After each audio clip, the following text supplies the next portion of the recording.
건설 현장 밀폐 공간 작업 시 사전 안전 조치 사항과 재해 예방 대책에 대한 부분은요.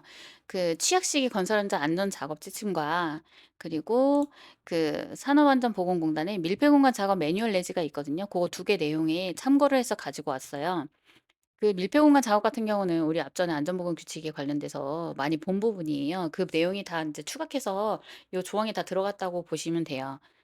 그리고 인제 건설 현장에서 일어나는 인제 밀폐 공간 작업일 때 대표적으로 예시를 드는 게 뭐냐면 콘크리트 보온 양생 작업을 하다가 이제 갈탄, 목탄, 연탄난로 태우다가 일산화탄소에 인제 중독되는 경우를 예시를 많이 들거든요. 그래서 그거에 대한 작업을 할 때 사전에 어떤 거를 해야 되냐 그 부분에 대한 내용인 거예요. 그래서 첫 번째로는 밀폐 공간 작업 프로그램 수립 시행 이 부분이 있었죠. 그다음에 관리 감독자 또는 안전관리자에게 밀폐 공간 산소 및 유해가스의 농도를 측정하라고 했어요. 그래서 그 적정 공기가 유지되고 있는지 평가를 하고 또한 그 적정 공기가 계속 유지가 되어야 하기 때문에 환기라든지 또 근로자에게 만약 환기가 어렵다면 공기호흡기, 송기 마스크를 지급하라고 했어요. 양생 작업하는 경우에는 지속적으로 관리가 필요하기 때문에 연속 측정하게 되는 거고요. 그리고 관계자 외 사람은 출입 금지 조치시키라고 그랬잖아요. 그리고 그 내용을 알아야지 작업을 이제 출입을 금지할 거 아니에요. 그래서 그 밀폐 공간에 관련된 작업 내용을 보기 쉬운 장소에 게시하여야 하고요.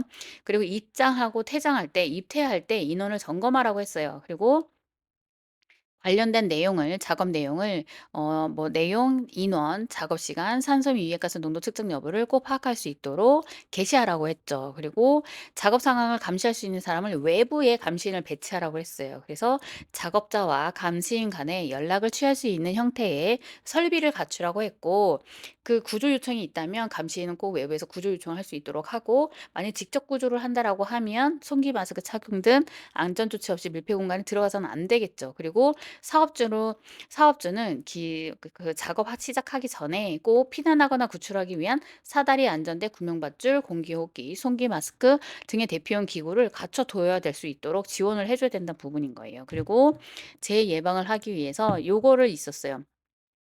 삼자 간 정보 전달 및 보건 기준을 준수해야 된다. 그 삼자라고 하는 거는 원청, 협력업체, 작업 근로자 간이고요. 원청 업체 같은 경우는 자기네 사업장 내에 어떤 곳이 밀폐 공간인지 그거에 대한 거를 조사를 해야 되고요. 그다음에 어떤 유해가스라든지 어느 게 위험한 요소인 건지 그거에 대한 정보를 파악해서 협력업체한테 제공을 하면 그 협력업체는 실제 작업 근로자에게 교육을 시켜줘야 되겠죠. 어떤 부분이 밀폐 공간이고 그 공간 안에 어떤 가스가 있고 유입 누출 가능성에 대해서 위험 정보를 주고 교육을 정확하게 시켜서 작업 근로자가 들어가서 일을 할 수 있도록 하고요. 작업 근로자는 당연히 그 내용을 숙지를 하고 꼭 기준에 대한 걸 준수해서 작업을 해야 되겠죠. 그리고 두 번째로는 3대 절차.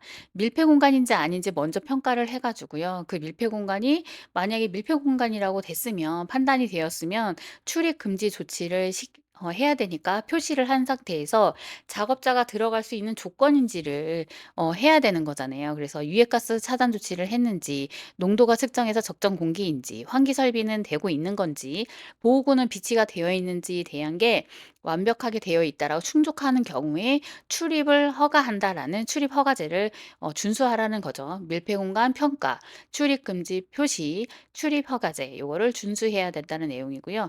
네, 3대 안전 수칙을 반드시 준수한다라는 부분에서 작업 전, 작업 중 그리고 산소 및 유해가스 농도를 계속 측정하라고 했잖아요. 그리고 작업을 중단했다 시작하는 경우 대표적으로 점심시간 먹고 와서 오후 작업 시작할 때 고때도 무조건 해야 된다고 했잖아요. 그래서 유해가스 농도를 측정하고 항상 그 환기 조치를 실시를 하며 환기 조치 어렵다고 하면 공기호흡기 속리마스 하라고 그랬잖아요. 그리고 구조 작업할 때도 이 공기호흡기 또는 송기 마스크를 필히 착용을 하고 나서 구조 작업을 해야 된다. 3자 간 원청 협력업체의 사업 작업 근로자 간의 정보 전달 및 보건 기준을 준수해야 되고 밀폐 공간인지 평가를 해서 그 밀폐 공간이라고 판단이 되면 출입 금지 조치를 하고요. 표시를 하고 그게 작업 근로자가 들어가도 되는지 대한 조치 조건을 해당이 되는지 그걸 환경을 조성한 다음에 출입을 허가시킬 수 있는 제도를 준수를 해야 되고요. 그다음에 실제 작업할 때는 작업 전, 작업 중 산소 및 유해가스 농도를 측정하고 작업 전, 작업 중 환기 실시를 하며 구조 작업할 때는 공기호흡기 또는 송기 마스크를 필히 착용을 해야 되는 부분이 있는 거죠. 다시 앞에 부분 다시 볼게요. 일단 밀폐 공간 작업 프로그램을 수립 시행해야 된다는 부분이 앞에 뭐뭐 내용이 포함이 되어야 된다고 했냐면 사업장 내 밀폐 공간의 위치를 파악하고요. 어디가 있는지 목록하란 얘기예요. 밀폐 공간이 어디 있는지 목록화를 하고 지식 중독 일으킬 수 있는 유해 위험 요인을 파악을 해서 관리 방안을 하고요. 사전 확인이 필요한 사항에 대한 확인 절차, 보건 교육, 훈련, 그리고 작업 근로자가 이제 건강장애 예방에 관련된 사항이 포함된 밀폐 공간 작업 프로그램을 수립 시행하라고 했어요. 그리고 관리 감독자, 보건 관리자 등 그 측정할 수 있는 자격을 갖춘 사람이 있었잖아요. 그 사람이 이제 밀폐 공간의 산소 및 유해가스 농도를 측정을 해서 적정 공기가 유지되고 있는지 평가를 하고 적정 공기 유지되도록 환기 조치를 하며 만약에 작업장이 여건이 안 돼요. 환기 같은 게 안 돼요. 그러면 근로자에게 공기호흡기 또는 손기 마스크를 지급해서 착용하도록 하면 뭐 지속적인 뭐 양생각 작업 같은 경우 지속적으로 작업을 했는데 갈탄 요런 걸 태워야 된다. 석유 난로를 사용해야 된다. 그러면 연속으로 측정하란 얘기예요. 그리고 그거에 작업자 그 관계 근로자 외 아닌 사람 출입 금지를 조치시키고 그 내용을 표시를 하고요. 그다음에 위태할 때 항상 인원을 체크를 하고 작업에 관련된 내용을 꼭 게시를 해야 해서 파악할 수 있도록 하고요. 감시인을 배치해서 밀폐 공간에 외부에 배치를 해서 작업자 간 연락을 취하고 즉시 구조 요청이 있다가 하면 구조의 요청을 해서 조치를 취하고 관리 감독자에게 연락을 취한다든지 그리고 직접 구조한다면 손기 마스크 착용 등 안전 조치 없이 절대 들어가지 않도록 그 내용을 하고 사업주는 그 피난이나 구출하기 위한 사다리 안전대 구명 받출 공기 호흡기, 손기 마스크 등의 대피용 기구를 갖출 수 있도록 해야 된다는 얘기인 거죠. 그러니까 뭐 밀폐 공간 작업 프로그램 수립 시행, 그리고 밀폐 공간의 산소 유해가스 농도 측정, 그리고 공기호흡기 손기 마스크 지급 착용, 그리고 환기 조치, 그리고 출입 금지 조치, 작업 내용을 게시하고 그다음에 구조 요청이란 부분을 할 수 있는 그 감시인을 외부에 배치를 하면 작업자가 감시인 간에 연락할 수 있는 그런 설비를 갖춰야 된다. 이렇게 쓰시고 그다음에 마지막에 이제 세 가지 부분을 하겠죠. 원청과 협력업체 작업 근로자 간에 정보 전달해서 잘 준수하도록 하고